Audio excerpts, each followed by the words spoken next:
Following the critical and commercial disappointment of Star Trek V: The Final Frontier, there was a serious creative course correction taken for Star Trek VI, and what better way to achieve that than to bring back the man who had helmed the most critically acclaimed Trek film, Star Trek II: The Wrath of Khan's Nicholas Meyer, who would both write and direct the film. Originally, Star Trek VI was planned to be a prequel story, recounting the events of a young Kirk, Spock and the Enterprise crew when they were young Starfleet cadets. But that idea was thankfully jettisoned in favour of Leonard Nimoy's suggestion of a story about the wall coming down in space. And the plot would focus on being an allegory for the Cold War and the fall of the Soviet Union, the Klingons being the Russians, and the Federation obviously being America. The explosion of the Klingon moon Praxis at the beginning of the movie was supposed to be like Chernobyl, and Gorkin would be a kind of Mikhail Gorbachev character. The film would focus on the ending of hostilities between the Federation and the Klingon Empire, and the putting aside of old prejudices so that a meaningful peace could be finally achieved between the two great powers of the galaxy. This was very much a political story, with whodunit-style mystery elements and a fitting final farewell for the retiring original series crew. One of the central themes of the film for Captain Kirk and his Klingon counterpart, General Chang, is whether they are able to move forward into this new era of peace, especially because Kirk harbours a deep-seated contempt of Klingons given that they killed his son David. Nicholas Meyer wanted a return to the militaristic naval style of Starfleet, which is reflected in the set design, lighting, the claustrophobic crew quarters, and the way that the ships are filmed. Meyer wanted the vessels to feel like the space equivalent of large seafaring galleon ships. Star Trek VI: The Undiscovered Country would be released in 1991, and the title is a reference to Hamlet. In the Shakespearean play, the Undiscovered Country actually relates to death, which is why Meyer originally wanted the title for Star Trek II. So instead, the Undiscovered Country, as used in Star Trek VI, refers to the future. There are numerous references to Shakespeare throughout the film, with the Klingons claiming the works as their own. Who could forget Christopher Plummer's phenomenal delivery of such Shakespearean lines as "I'm as constant as the northern star," "Cry havoc," and "Let slip the dogs of war," and "To be or not to be." Star Trek VI is a huge improvement over Star Trek V, and although far from perfect, it's comfortably one of the best films in the franchise. Today, I'm going to do a full review of this film, but first, before we go very much further, it's time now for a word from our partner for this video, NordVPN, a virtual private network that will keep you secure and safe online. Your activity and personal information on the internet these days is becoming increasingly more visible to others, and for that reason, you need to take steps to protect your data and privacy. NordVPN provides you with next-generation security features that allows you to do just that. It provides advanced protection against cyber attacks, malware, and trackers, and lets you block intrusive ads so that you are in full control of your web browsing experience. In addition to that, you can protect all of your devices on a single subscription. Nord works on Mac, PC, Linux, iOS, Android, and even your Wi-Fi router. Some VPNs really slow down your connection, but not Nord. Whatever you're doing, whether it's watching videos, streaming music, doing video calls, or playing video games, Nord's 5,200 plus super fast servers and groundbreaking NordLynx protocol mean that there's no bandwidth limits to worry about, just a robust, secure, and really fast connection. And their no-logs policy means that there's no record of your web browsing history for third parties to see. You can hide your IP address with just a few clicks and have peace of mind while online, and in addition, Nord offers dedicated technical and customer support with a knowledgeable and friendly staff. Use my link in the description box and download Nord today. And if you make use of the promo code ComputingForever, you'll get 1 month for free when buying the 2-year plan. Okay, so welcome back. The film opens with a massive explosion. It's the Klingon moon of Praxis, a key energy production facility. The USS Excelsior, commanded by Captain Sulu, observed the explosion, and they are swept up in the shockwave. 2 months later at Starfleet headquarters, the crew of the Enterprise meet with Starfleet's top brass, and Spock gives an overview of the situation. The moon exploded due to overmining and insufficient safety precautions. The Klingon Empire has 50 years of life left due to the damage done to their ozone by the explosion. Their oxygen levels will be depleted in that time. Due to their immense military budget, the Klingons cannot deal with the environmental catastrophe, and so the only way they can work on fixing their planet would be to first cease hostilities with the Federation, and that means a peace treaty. Spock has opened up diplomatic discussions with Chancellor Gorkon to begin negotiations for the dismantling of star bases and space stations along the neutral zone, and ending the conflict between the Federation and Klingons. The room is understandably very divided on this. Admiral Cartwright believes that this is suicide. He maintains the Klingons should be first brought to their knees, and then the Federation will be in a far better position to dictate terms. Kirk agrees, saying that the Klingons have never been trustworthy. Kirk is ordered to meet with Gorkon and escort him safely to Federation space to begin the peace talks. Kirk is disgusted that Spock has personally vouched for him in this matter. After the other top brass leaves, Kirk and Spock argue about the situation. Kirk says they're animals, but Spock reminds him that there is an historic opportunity here. But Kirk's hatred of the Klingons blinds him from this fact. Enraged, he says, "Don't believe them, don't trust them."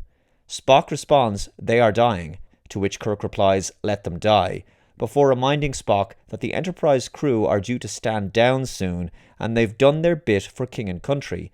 Spock should have trusted him. So the crew sets off to meet Gorkon, and before leaving space dock, we are introduced to a new character, Valaris. Now originally this character was supposed to be Saavik from Star Treks 2, 3 and 4, but Gene Roddenberry objected to this. He didn't want to turn such a beloved character into a traitor. Oh yeah, sorry, spoiler alert. Valaris is working with some of the Federation and Klingon members who wish to maintain the conflict with the Federation. But you'll find that out later. For now, Spock believes she has promise as his replacement, and she becomes his protege. Kirk gives a captain's log in which he describes how he has never trusted Klingons, and he never will, because his son was killed by them. He says something very important to his character arc in the film. Spock says there's an historic opportunity, and I'd like to believe him, but how can history get past people like me? Kirk and Spock, but especially Kirk, are beginning to feel like outdated dinosaurs from a bygone era. The galaxy is changing. Can they evolve and change with it? Kirk was respected by the Klingons throughout his very glittering career as a larger-than-life figure, a warrior for his people. But the war is coming to an end, so who is he now? Can he put his anger and hatred behind him? How will history look back upon him when the war ends? This uncertainty is obviously disconcerting for him, even perhaps frightening, especially given his age and how his career is soon coming to an end. Spock has a very enlightened epiphany made possible by his experience and wisdom. He tells Valaris that she must have faith that the universe will unfold as it should. That doesn't sound very Vulcan, but it does sound very human, showing that Spock has really reconciled the human and Vulcan sides of himself. But she questions whether this is logical. He tells her that logic is the beginning of wisdom and not the end, which I think for Spock's character is a truly profound revelation. The Enterprise rendezvous with the Klingon ship Kronos 1, and they beam Chancellor Gorkon, his daughter, and General Chang aboard, along with some other Klingon staff. It's a tense and nerve-wracking moment for all involved. The dinner that evening is a disaster, where Kirk puts his foot in his mouth a few times. The tongue is just a little loosened given the consumption of Romulan ale at the meal. Gorkon is a genuinely enlightened Klingon and a visionary, and you can tell that unlike the warmongering General Chang, he genuinely believes in and is committed to the cause of peace and progress between the Federation and Klingon Empire. He tells Kirk that he doesn't blame him for not trusting him, and that if there is to ever be a new world for their peoples, their generation will have the hardest time living in it. Later that night, Spock alerts Kirk to a build-up of neutron radiation. Suddenly the Enterprise fires a torpedo at Kronos 1, or at least it appears that the torpedo has come from the Enterprise. A second shot knocks out the gravity field on the Klingon ship. 2 Federation officers beam aboard the vessel in spacesuits with gravity boots, and they kill several Klingons, including the Chancellor. The Enterprise is hailed by Chang, who appears horrified and says that he will blow the Enterprise out of the stars in retaliation. Kirk signals their surrender and prepares to beam aboard the Klingon vessel. You'd be forgiven for not noticing Spock cleverly slapping a Viridium patch on Kirk's shoulder to help keep track of him. That's relevant later in the film. McCoy tries to save Gorkin, but he dies from his injuries. His last words to Kirk being, "Don't let it end this way." Kirk and McCoy are arrested. During a show trial in which Kirk's own personal log is used against him, the two men are sentenced to die on the Klingon moon of Rurapenthe. Back on the Enterprise, the whodunit element of the story begins to unfold as Spock tries to Sherlock Holmes his way to an explanation. They deduce that another ship very near the Enterprise, possibly beneath them, could have fired the torpedoes at Qonus 1, and that vessel could have been cloaked, a Klingon bird of prey perhaps. It's a theory that merely fits the facts, as Spock says, because it's highly implausible, but it's all they've got for now. What they need to do now is to try to find the gravity boots of the two men responsible for the assassination of Gorkin. Meantime, Kirk and McCoy are brought to the aliens' graveyard of the icy hell known as Rurapenthe. They meet a shape-shifting alien who befriends them. Anyway, it's a prison where Kirk has his own realization. He tells Bones how he's afraid of the future. Kirk says he was used to hating Klingons. He figures that with the peace talks back on again, whoever killed Gorkin is bound to try another assassination. As luck would have it, this shape-shifting alien just happens to have a plan to help them escape.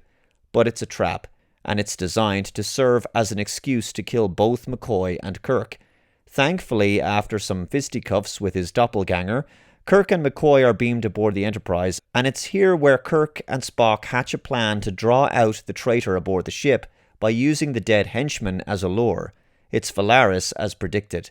To be fair, the whodunit component of the story has initial promise in the film, but it ends a little abruptly, and also quite predictably. Valaris, understandably, isn't very cooperative and forthcoming with information, so Spock has to force a mind meld on her to get the names of the other conspirators on both sides. They get the coordinates for the peace summit from the Excelsior. Sulu tells them it's taking place at Camp Kittimer.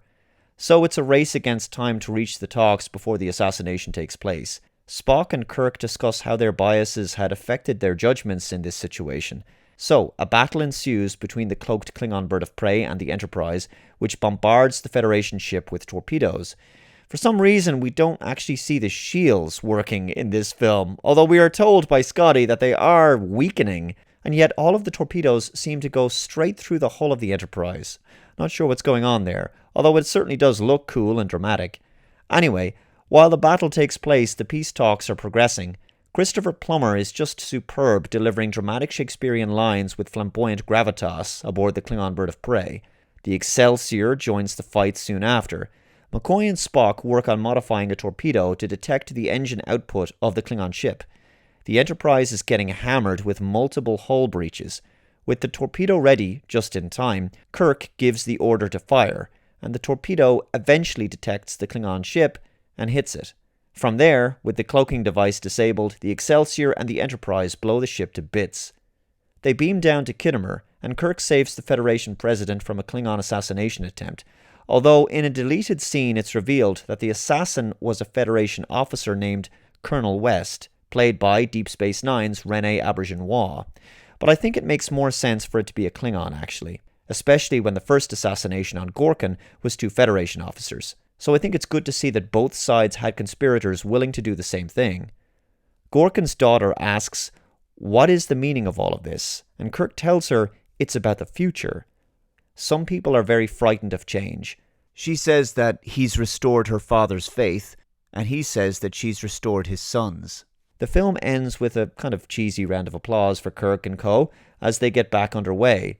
Sadly, they're ordered to be decommissioned, but Kirk defies orders one last time and sets sail for one final cruise out into space.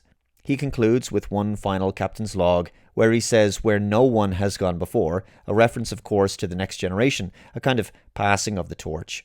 Star Trek VI The Undiscovered Country is a satisfying conclusion to the original series franchise, in my view. I think they really only had one more decent film left in them after Star Trek V, and they ended on a high. It's not as good as Star Trek II The Wrath of Khan, and I think some of the humour doesn't really work in places, especially for a film that's supposed to be more serious in tone anyway. And the whodunit murder mystery element of it is not really that strong, given that you can't help but suspect the involvement of Valaris and those two guys in the transporter room, Burke and Sanmo or whatever his name is. It just seems a bit obvious to me. Overall, I enjoyed the battle scenes and the political intrigue and the character journey that Kirk and Spock underwent, and the events of the story have huge implications for the future of the franchise. That concludes my review of Star Trek VI: The Undiscovered Country. I might as well go ahead and review the rest of the original series films, so stay tuned for my reviews of Star Trek 2, 3, and 4. Thanks very much for watching, and I'll see you next time. Bye-bye.